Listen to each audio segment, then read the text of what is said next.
စလိုက်မယ်နော်ဟုတ်ကျွန်တော် second လေးရင် share ပါမယ်ရှင်းလို့ပဲရိုက်လိုက်နော် notion ဆိုတော့ဒီမှာ login ဝင်ကျွန်တော်ရဲ့ဒီ account လေးနဲ့ login ဝင်လိုက်မယ်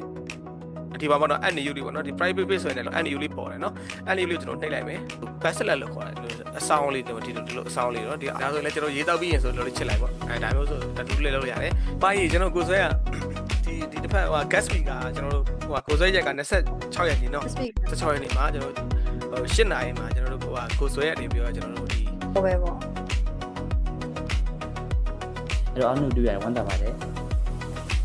level 2တက်တဲ့နေမှာတော့မျိုး question answer လေးမေးနေတယ်လို့သိတော့တယောက်နဲ့တော့မှတ်မိကြတာဟုတ်တယ်ဘာမှမရှိသေးဘူးเนาะအဲ့လိုအားမျိုးကျွန်တော်ယူလိုက်တယ်တော်တော်အစလိုက်တဲ့တော်တော်ဟိုတော့သွားပြီးတယ်เนาะဒီပြီးလို့ရှိရင်ဒီမှာကွန်ဆာကွန်ပိတ်လေးထည့်လိုက်တယ်ကြည့်ရအဲ့ဒါကြီး AI ပညာမဟုတ်ဘူးအဲ့ဒါ AI တကယ်ပညာ AI ကိုဘယ်လိုမျိုးခိုင်းရကျွန်တော်ရဲ့ website မှာကျွန်တော်တို့ member ဝင်လို့ရှိရင်ဒီနေ့ကတော့ကျွန်တော် zone ရှိရဆိုလို့ရှိရင်ကျွန်တော်တို့ zone ရှိရင်ဒီမှာနှိပ်လိုက်ရုံပဲသူ server auto join သွားတာပေါ့เนาะအဲ့ဒါလေးပါကျွန်တော်ပါတယ် lance ဆိုလို့ရှိရင်ဒါစနစ်တကျရေးတောက်ချင်းဆိုဒီမှာတရားအတိုင်းမှာဖွင့်တရားထိုင်မှာဖြစ်ပါတယ်အဲ့လိုဟုတ်တယ်အဲ့ဒါလေးကျွန်တော်လုပ်ထားတယ်ပြီးရင်ကျွန်တော်တို့ဒီမှာဘာသာစကားလေးလာခြင်းဆိုရှင်အင်္ဂလိပ်စာလေးလာ amazing but ဟုတ်အဲ့ဒါ website လေးပေါ့နော်ကျွန်တော်တို့ဒါလေးကျွန်တော်ဆိုတဲ့ဒီနေ့အကုန်ပြီးသွားပြီနော်ကျွန်တော် affirmation လုပ်တယ် affirmation ရေးပါဆိုရင်ဒီမှာ notion ကိုတော်တော် auto ဖွင့်သွားတယ် notion နဲ့ auto ရောက်သွားတယ်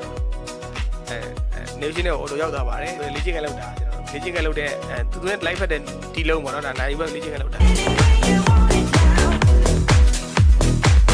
ကျွန်တော်မေးလာမှာကျွန်တော်သုံးနေဆိုင်တာဆိုတော့ကျွန်တော်အဲ့ဒါလေးဒီမှာကျွန်တော်လုပ်ထားတယ်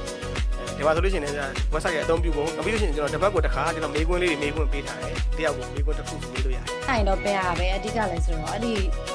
လိလာတင်ယူလူစိတ်ရှိပြီး active ဖြစ်တဲ့လူတွေဆိုရင်ရပြီ။ဗုဒ္ဓရဲ့အတွေးနည်း